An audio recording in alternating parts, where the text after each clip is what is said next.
paz do Senhor. Muito se tem dito sobre Jó, a paciência, a provação, a perseverança, mas também há outras coisas que nunca foram ditas e nem foram observadas. Isto nós veremos agora. Explicando a Bíblia comigo, Pastor Carlos.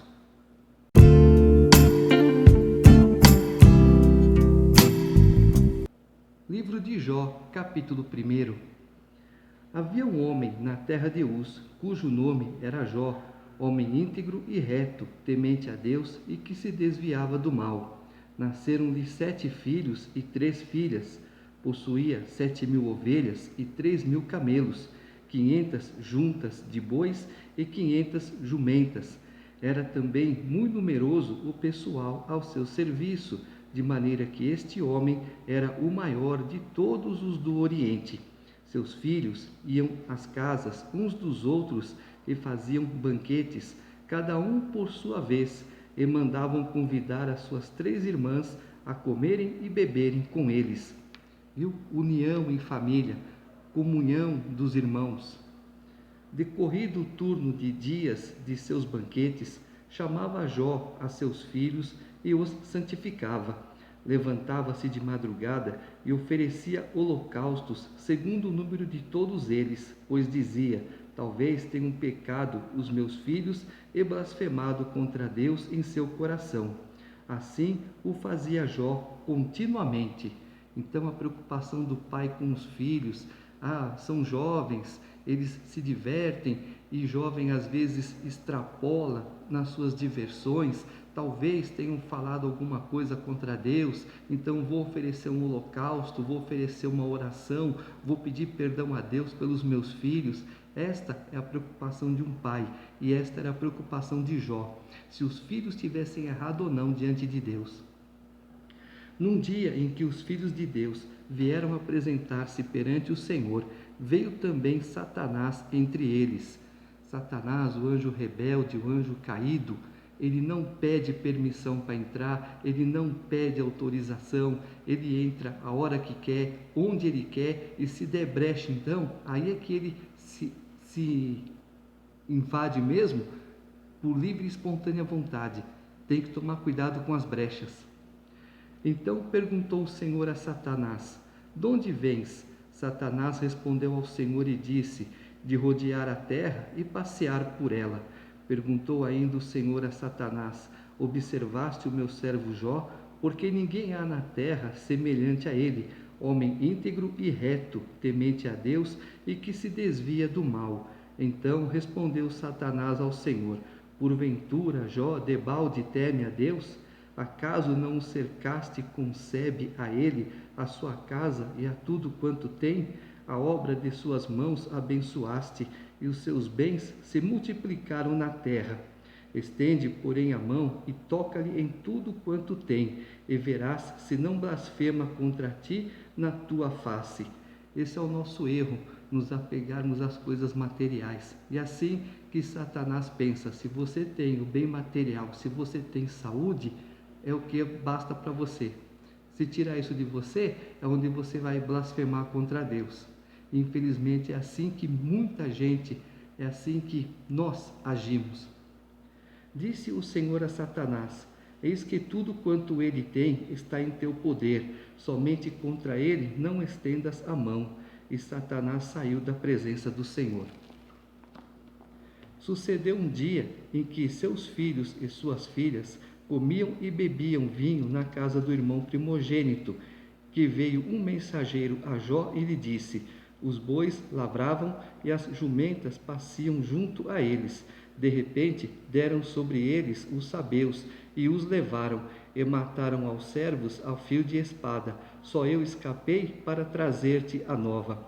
Falava este ainda, quando veio outro e disse: fogo de Deus caiu do céu e queimou as ovelhas e os servos e os consumiu. Só eu escapei para trazer-te a nova. Falava este ainda, quando veio outro e disse: dividiram-se os caldeus em 3 bandos, deram sobre os camelos, os levaram e mataram aos servos a fio de espada. Só eu escapei para trazer-te a nova.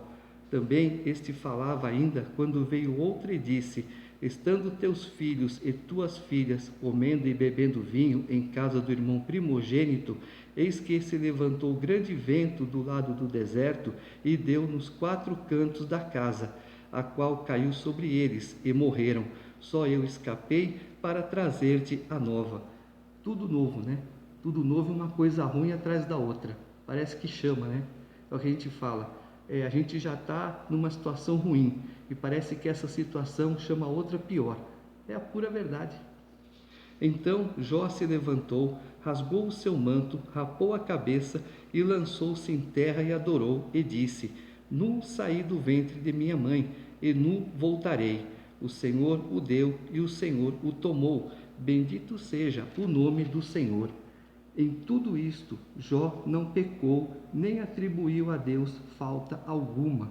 É o que acontece conosco. Estamos na nossa vida normal. Num belo dia conhecemos a Jesus. O que Jesus faz? Tudo que nós adquirimos na nossa vida promíscua, Ele tira. Passado um certo tempo, Ele restitui tudo novo, do bom, do melhor e abençoado. É isso que você tem que entender. Tudo que vem de Deus é bom, é melhor, é abençoado. Capítulo 2. Num dia em que os filhos de Deus vieram apresentar-se perante o Senhor, veio também Satanás entre eles apresentar-se perante o Senhor. Já falei, é atrevido, é abusado. Então o Senhor disse a Satanás: de onde vens? Respondeu Satanás ao Senhor e disse: de rodear a terra e passear por ela. Perguntou o Senhor a Satanás: observaste o meu servo Jó? Porque ninguém há na terra semelhante a ele, homem íntegro e reto, temente a Deus e que se desvia do mal. Ele conserva a sua integridade, embora me incitasses contra ele para o consumir sem causa. Olha, Deus dando o segundo testemunho a favor de Jó. Então Satanás respondeu ao Senhor: pele por pele, e tudo quanto o homem tem dará pela sua vida. Estende, porém, a mão, toca-lhe nos ossos e na carne, e verás se não blasfema contra ti na tua face. Disse o Senhor a Satanás: eis que ele está em teu poder, mas poupa-lhe a vida. Ou seja, você toca onde você quiser, menos aqui. Deus já deu ordem. Quando Deus dá ordem, fica tranquilo. Então saiu Satanás da presença do Senhor e feriu a Jó de tumores malignos, desde a planta do pé até ao alto da cabeça. Às vezes temos uma enfermidade que pode ser maligna, pode ser o demônio colocando nas nossas vidas. Por isso que nós temos que orar sempre e pedir discernimento a Deus. Jó, sentado em cinza, tomou um caco para com ele raspar-se. Então sua mulher lhe disse: ainda conservas a tua integridade? Amaldiçoa a Deus e morre. Em outras versões mais atualizadas está dizendo que ela disse: abençoa o teu Deus e morre. Mas ele lhe respondeu: falas como qualquer doida. Temos recebido o bem de Deus e não receberíamos também o mal? Em tudo isso não pecou Jó com os seus lábios. Ouvindo, pois, 3 amigos de Jó todo este mal que lhe sobreviera, chegaram cada um do seu lugar: Elifas, o temanita, Bildade, o suíta, e Zofar, o naamatita, e combinaram ir juntamente condoer-se dele e consolá-lo. Levantando eles de longe os olhos e não o reconhecendo, ergueram a voz e choraram, e cada um, rasgando seu manto, lançava pó ao ar sobre a cabeça. Sentaram-se com ele na terra 7 dias e 7 noites, e nenhum lhe dizia palavra alguma, pois viam que a dor era muito grande. Tá? Humilhação. Senhor, o que está acontecendo com o nosso amigo? Tá? Preocupação deles. Capítulo 3. Depois disto, passou Jó a falar e amaldiçoou o seu dia natalício. Disse Jó: pereça o dia em que nasci e a noite em que se disse: foi concebido um homem. Foi concebido um homem. De quanto? 30 anos de idade? Se você olhar para Gênesis, é mais ou menos isso, mas não é assim. Deus criou um bebê, tá? Já expliquei isso lá no início. Converta-se aquele dia em trevas, e Deus, lá de cima, não tenha cuidado dele, nem resplandeça sobre ele a luz. Reclamem-no as trevas e a sombra de morte. Habitem sobre ele nuvens. Espante-o tudo o que pode enegrecer o dia. Aquela noite que dela se apoderem densas trevas. Não se regozije ela entre os dias do ano, nem entre na conta dos meses. Seja estéril aquela noite, e dela sejam banidos os sons de júbilo. Amaldiçoem-na aquelas que sabem amaldiçoar o dia e sabem excitar o monstro marinho. Escureçam-se as estrelas do crepúsculo matutino desta noite. Que ela espere a luz e a luz não venha, que não veja as pálpebras dos olhos da alva, pois não fechou as portas do ventre de minha mãe, nem escondeu os meus olhos o sofrimento. Por que não morri eu na madre? Por que não expirei ao sair dela? Por que houve regaço que me acolhesse? E por que peitos para que eu mamasse? Porque já agora repousaria tranquilo, dormiria, e então haveria para mim descanso com os reis e conselheiros da terra, que para si edificaram mausoléus, ou com os príncipes que tinham ouro e encheram de prata as suas casas, ou como aborto oculto eu não existiria, como crianças que nunca viram a luz. Ali os maus cessam de perturbar, e ali repousam os cansados. Ali os presos juntamente repousam e não ouvem a voz do feitor. Ali está tanto o pequeno como o grande, e o servo livre de seu senhor. Porque se concede luz ao miserável e vida aos amargurados de ânimo, que esperam a morte e ela não vem. Eles cavam em procura dela mais do que tesouros ocultos. Eles se regozijariam por um túmulo e exaltariam se achassem a sepultura, porque se concede luz ao homem cujo caminho é oculto e a quem Deus cercou de todos os lados. Porque em vez do meu pão me vêm gemidos, e os meus lamentos se derramam como água. Aquilo que temo me sobrevém, e o que receio me acontece. Não tenho descanso, nem sossego, nem repouso, e já me vem grande perturbação. Viu quantas coisas Jó pergunta? E aí nós vamos ver que ele amaldiçoou o dia do seu nascimento, e alguns estudiosos dizem que não existe o dia 30 de fevereiro por causa disso, porque Jó nasceu no dia 30 de fevereiro, ele amaldiçoou esse dia foi extinto do calendário. Pode ser que sim, pode ser que não. Capítulo 4. Então respondeu Elifas o temanita e disse: se intentar alguém falar-te, enfadar-te-ás? Quem, todavia, poderá conter as palavras? Eis que tens ensinado a muitos e tens fortalecido mãos fracas. As tuas palavras tens sustentado aos que tropeçavam, e os joelhos vacilantes tens fortificado. Mas agora, em chegando a tua vez, tu te enfadas, sendo tu atingido, te perturbas. Porventura, não é o teu temor de Deus aquilo em que confias, e a tua esperança a retidão dos teus caminhos? Lembra-te, acaso já pereceu algum inocente? E onde foram os retos destruídos? Segundo eu tenho visto, os que lavram a iniquidade e semeiam o mal, isso mesmo eles cegam. Com o hálito de Deus perecem, e com o assopro da sua ira se consomem. Cessa o bramido do leão e a voz do leão feroz, e os dentes dos leõezinhos se quebram. Perece o leão porque não há presa, e os filhos da leoa andam dispersos. Uma palavra se me disse em segredo, e os meus ouvidos perceberam um sussurro dela. Entre pensamentos de visões noturnas, quando profundo sono cai sobre os homens. Sobrevieram-me o espanto e o tremor, e todos os meus ossos estremeceram. Então um espírito passou por diante de mim, fez-me arrepiar os cabelos do meu corpo. Parou ele, mas não lhe discerni a aparência. Um vulto estava diante dos meus olhos. Houve silêncio e ouvi uma voz. Seria porventura o mortal justo diante de Deus? Seria acaso o homem puro diante do seu Criador? Eis que Deus não confia nos seus servos e aos seus anjos atribui imperfeições, quanto mais aqueles que habitam em casas de barro, cujo fundamento está no pó, e são esmagados como a traça.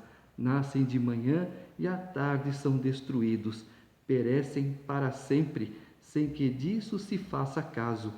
Se lhes corta o fio da vida, morrem e não atingem a sabedoria.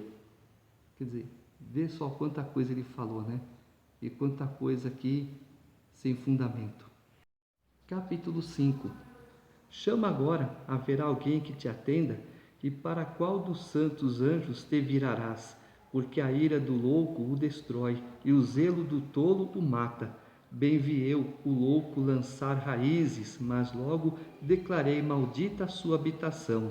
Seus filhos estão longe do socorro, são espezinhados às portas, e não há quem os livre.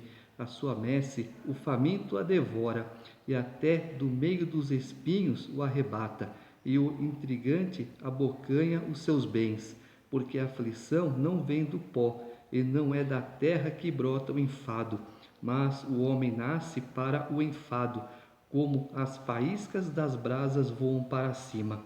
Quanto a mim, eu buscaria a Deus, e a Ele entregaria minha causa.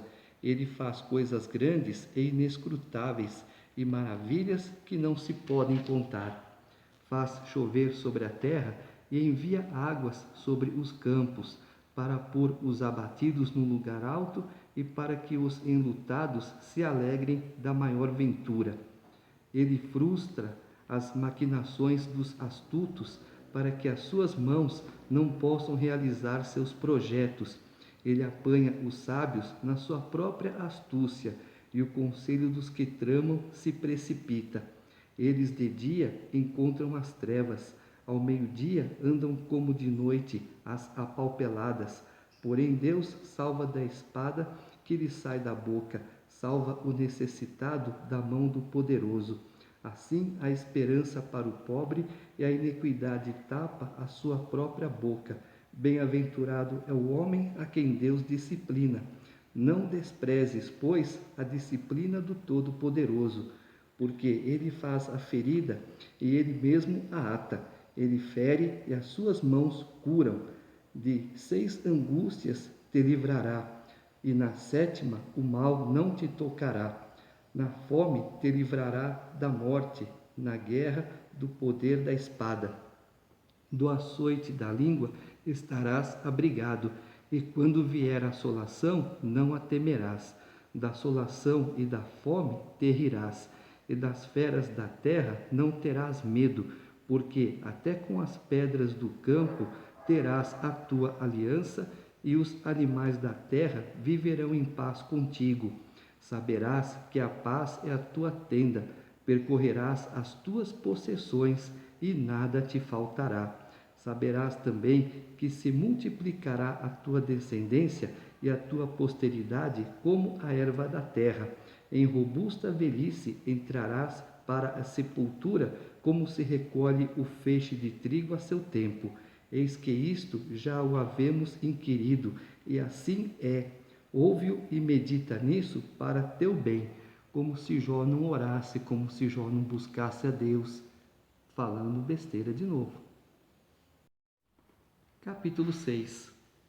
Então Jó respondeu: se a minha queixa de fato se pesasse, e contra ela numa balança se pusesse a minha miséria, esta na verdade pesaria mais que a areia dos mares.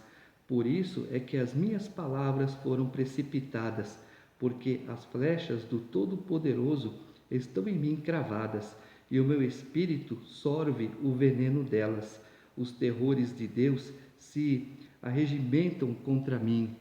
Zurrará o jumento montês junto à relva, Ou mugirá o boi junto à sua forragem? Comer-se-á sem sal o que é insípido? Ou haverá sabor na clara do ovo? Aquilo que a minha alma recusava tocar, isso é agora a minha comida repugnante. Às vezes sofremos coisas o que? A que mais tememos. Ah, eu tinha tanto medo disso e foi justamente o que aconteceu. Eu lembro que uma tia estava grávida e uma colega dela perdeu o nenê.